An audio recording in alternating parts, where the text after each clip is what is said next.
Ampleforth College is a leading Roman Catholic Benedictine boarding school in England, and it's part of 4 different schools, if you like: Downside, St Benedict's, Worth and Ampleforth.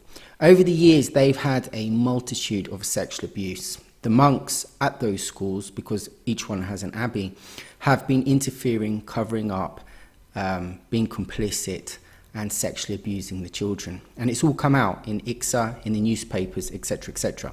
This week, Ampleforth, which is a boarding school, it costs £33,000 a year, which is probably about $50-something thousand a year, USD, was told by the government that they can't have any more students to come into the school. As a result, 300 students from the school wrote to the government. They went to Downing Street, where the Prime Minister is of Great Britain, and handed him a note trying to keep the school open. Evil is quite strange because it works with inversion.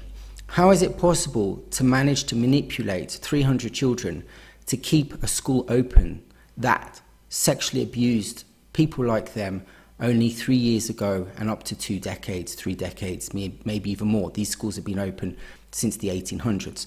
So you could be looking at 50, 60, 100, 200 years of sexual abuse. At St Benedict's, the sexual abuse has been going back about 50 years. That's all that we know about. Those are the people that have come forward. If somebody 50 years ago who was 13 is claiming to be sexually abused, that means they would be in their 60s by now. And a lot of people from that generation don't want to come out. They want to try and keep on with their life, and they want to try and repress it because it's something that the culture and that generation had. Now, this school is part of the system. The school trains and prepares children under the banner of education. And those children go into society and they take up the roles and they fulfill the roles in order to keep the structure of society going. These people are going to become leaders, they're going to become businessmen, they're going to become architects of the system.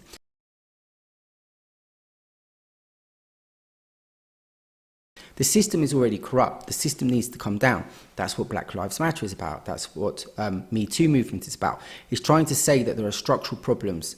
And these schools are training the new generation of children to go out and maintain that structure. These children are supposed to be educated. These schools say that they create leaders and thinkers and critical thinkers.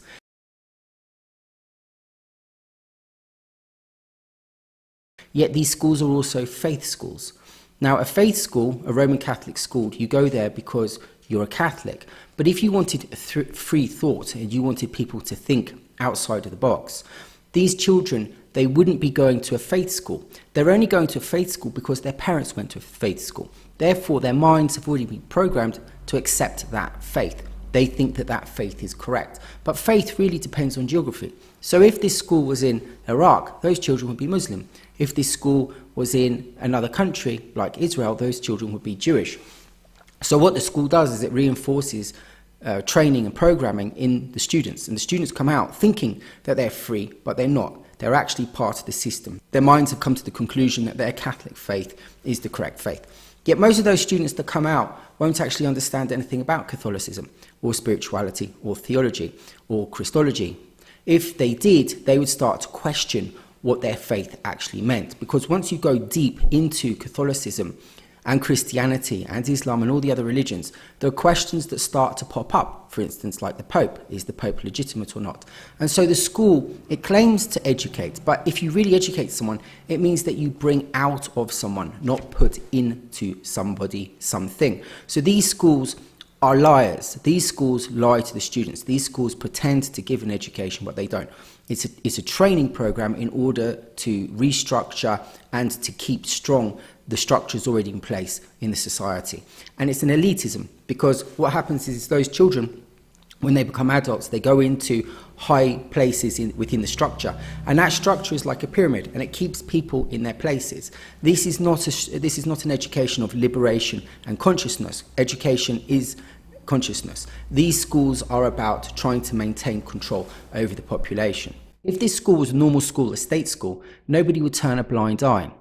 The fact is that this school is a very famous school, having lots of celebrities go through it, have notable people. Therefore, why is it okay for a very expensive, very elite school to have a past of paedophilia and keep open and for it to be accepted by the public? but a school which is a state school, which doesn't have a lot of money, can be closed. And this is where society starts to accept pedophilia. If you've got people like Polanski, Woody Allen, Michael Jackson, these are all celebrities. They all gave culture to society. If you start to accept these people and you accept their work and you know that they're pedophiles, what you're doing is you're being complicit with pedophilia. If somebody is a pedophile and they are doing work and it is good for the culture, you cannot support those people, because what you're saying is that if you give us culture, if you give us something, we'll accept your pedophilia. Now, the Catholic Church works on a deontological philosophy. That means that the first thing that you do has to be correct. It's not a teleological society. So, for instance, if somebody's going to die, or if 20 people are going to die, and the only way you can stop them from dying is to kill somebody, then deontologically that's not permissible, because you're killing somebody as the starting point or the first action you're going to do. And so therefore you're not allowed to do something like that. For instance, abortion. You can't kill a child in a woman's stomach if it's going to save lives in the future, or the burden of having a child will break the family. However, a teleological process is when you look at the end result. So for instance, killing one person is okay because you save 20. And so the Catholic Church works on a deontological process. So that means that it doesn't matter if the pedophile is giving a huge amount of culture to society, or a school is giving out a huge amount of, let's say, good education to people. If that school has been involved in pedophilia and refuses to change, which it has refused to change, it's refused to restructure itself, which is why it was closed down this year.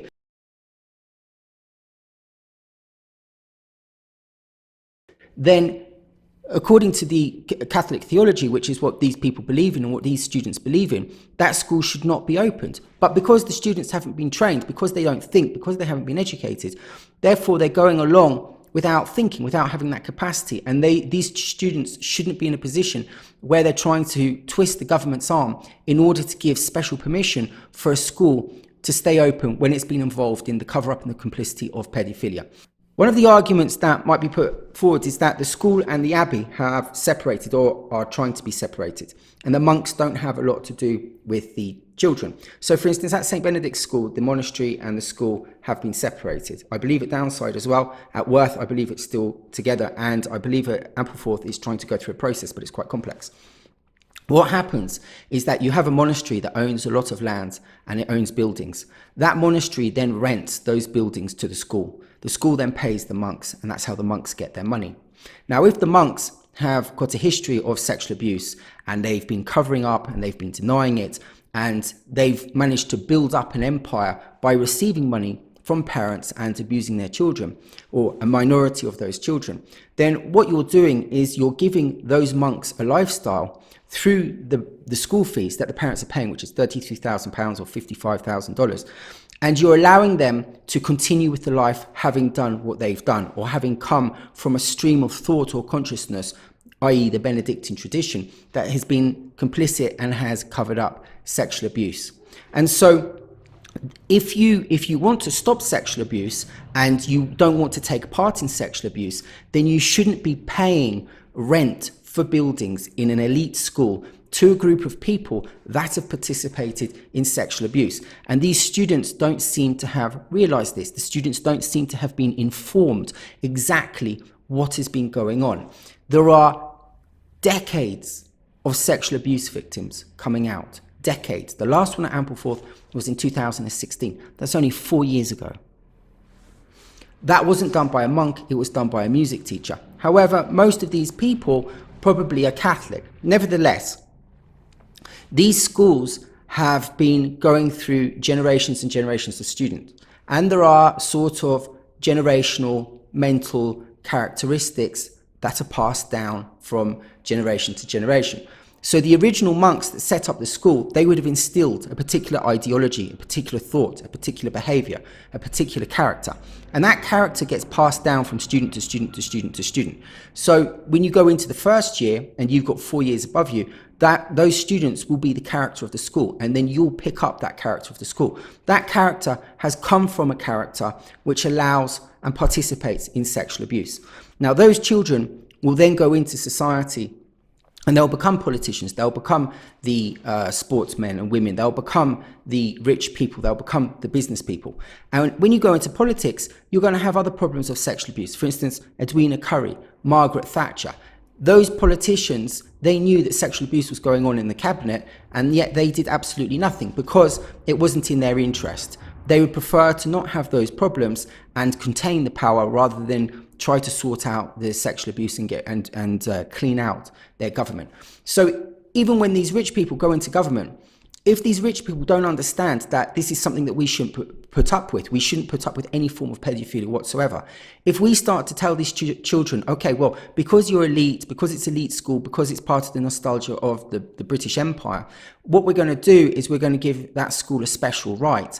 And we're going to put aside and turn a blind eye to the paedophilia, or we'll put it on the back burner and we'll allow the school to be open. No, because what happens is that if you do that, then you instill into the children a mentality that for the greater good, for the most amount of people, paedophilia is acceptable. And so when those people go into those positions of power, they'll take that mentality with them and they'll implement the mentality. And that's where you'll see more sexual abuse. So you need to teach these children that actually what they're doing is incorrect and that they're not informed. And what's happening, Ampleforth is actually a symbol of people saying, enough is enough, we don't want to put up with paedophilia, and it doesn't matter how old the institution is, how famous it is, or how many rich people have gone through. It doesn't matter. The sexual abuse needs to stop and it needs to be punished. And if other schools also carry on in the same manner, because other elite boarding schools, especially faith schools, have, they too will suffer the same consequences. So it's very important that this school doesn't take on new students so that it sends a message out to schools in general and institutions that paedophilia is not something which is going to be tolerated in any way, shape or form. And it doesn't matter about the history. A lot of the politicians are now saying, well, you know, this happened in the past. Yeah, but it happened like 50 years ago. And 40 years ago is the past, well, 50 years ago is the past for 40 years ago, if you like. So it depends what past is. It depends how relevant it is. It's subjective. It's not past for many victims that have been abused. Do you think that any of those 300 signatures that the children have signed has come from a sexual abuse victim? No. So these children are dismissing the sexual abuse. They're saying, well, actually, our education is more important than stopping the sexual abuse. We're happy to carry on in this idyllic school because it serves us, it serves our families, it serves our education, instead of paying attention to what the adults are trying to do, which is trying to keep the safety of the child there. And this is where the inversion happens. Again, as I said at the start of the video, you've got children which are saying that they want to keep open a place which has been caught sexually abusing them 3 years ago to 50 years ago. And it's absolute madness how you can withhold information from a child and then make the child go to Downing Street in order to plea to keep an institution that's participating in these crimes open.